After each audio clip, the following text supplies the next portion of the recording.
Hi everyone, and welcome to the Cuse Countdown Web Edition. I'm Chris Thomsen alongside Jackson Ajello and Emily Wood. Guys, surprising election results came in on Tuesday after Dabo Swinney and his Clemson Tigers manhandled the Orange last Saturday. But who is the bigger winner, the Donald or the Dabo?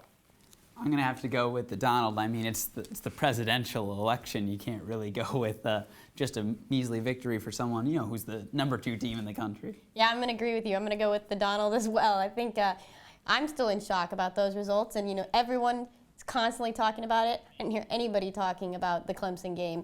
No surprises there. No shock. Hopefully Syracuse has completely forgotten about it. Well, they need a nice rebound this week. Well, Dino Babers had as many answers as Clinton this week, but not about his emails, just about his injured players.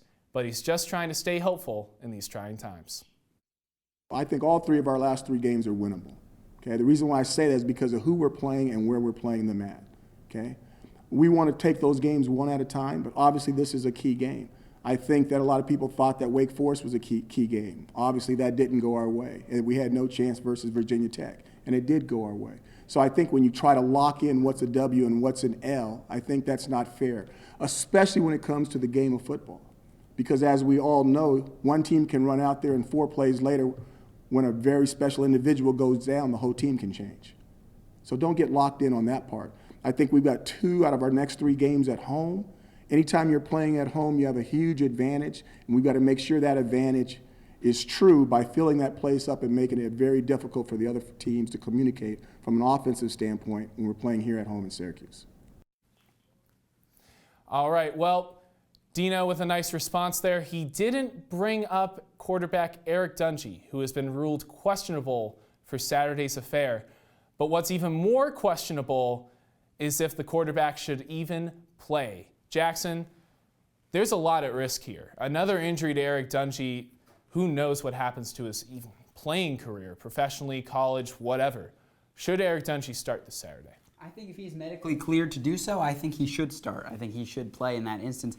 This team needs him in order to succeed. He accounts for 71% of this team's offense. In order for Syracuse to have success, he needs to be on the field. Yeah, I'm going to agree with you. I absolutely think that if he's medically cleared and if he feels that he is well enough to play, that he should. They're only 2 games away from being bowl eligible, and I think they should go for it. I mean, how often they're not in this position that often, and I think that you're right. He's necessary for him to play for this team to even have a chance. Why not give him that chance? Right, but it's an interesting dynamic because you have to consider the interests of this year versus the next 2.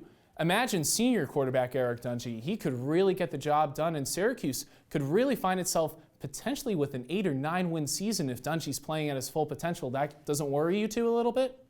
Well, here's the deal with that. Look, you never know when you're going to get that chance to win now, and right now Syracuse has that chance to win now. If they close out the rest of this year, they could go bowling. You never know what's going to happen in the coming years, if things will play out how you expect them to play out. So really, they have the chance to win now. If he's healthy, you put him out there, and it's the game of football. You never know if someone's going to get hurt. You hope they're not going to, but it's part of the game. So really, you just have to hope he won't get hurt again. Yeah, I'm going to agree with you. Nothing says he's going to go into this game and get hurt.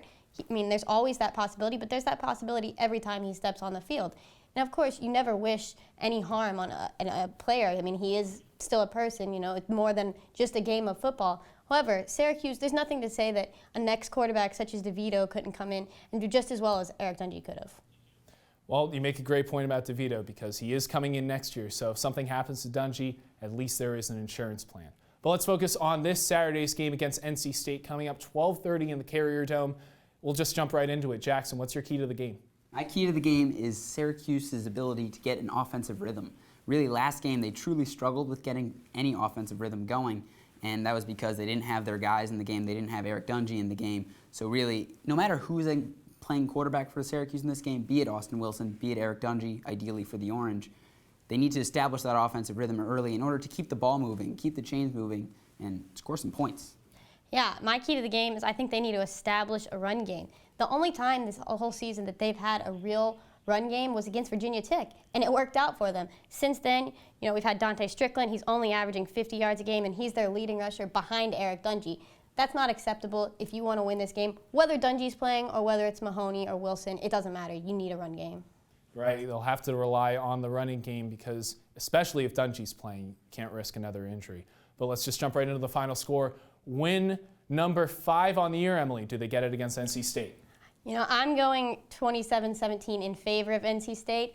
I don't think that they're going to be able to pull it off. You know, NC State, they took Clemson to overtime. They came off a game last week against Florida State where they played really well, only lost by 4 points. They have had some tough losses, such as Boston College, but I think that they are the stronger team, especially if Eric Dungey is out. I'm going 27-24 Syracuse in this one, and I think this NC State team has gone on 4-game losing streak. Now, last game they played well against Florida State. However, the last time they played well against a ranked team in Clemson, the next game they really struggled, and I think they could experience another hangover against this Orange team, no matter who's at quarterback. Yeah, another orange and blue tie from Jackson, another orange prediction from him, of course. Well, if you want to stay up to date with all of our coverage from Citrus TV Sports, check out CitrusTV.com and check us out on Twitter as well. We'll take you through Friday night's game against Colgate all the way to Saturday's matchup against NC State. For Jackson and Emily, I'm Chris. Have a good night, Syracuse.